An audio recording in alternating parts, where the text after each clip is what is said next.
আসসালামু আলাইকুম ওয়া রাহমাতুল্লাহি ওয়া বারাকাতুহু। সকলকে পবিত্র রমজান মুবারক।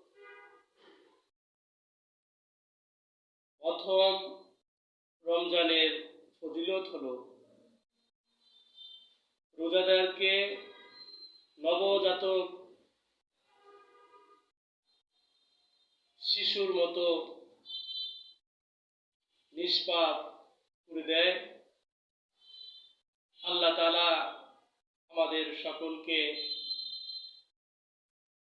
এই রমজান মাসের রোজা রাখার তৌফিক দান করেন।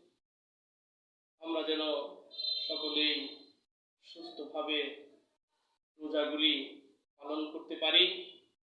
আল্লাহর কাছে আমরা সকলেই এই প্রার্থনা করি। আমিন।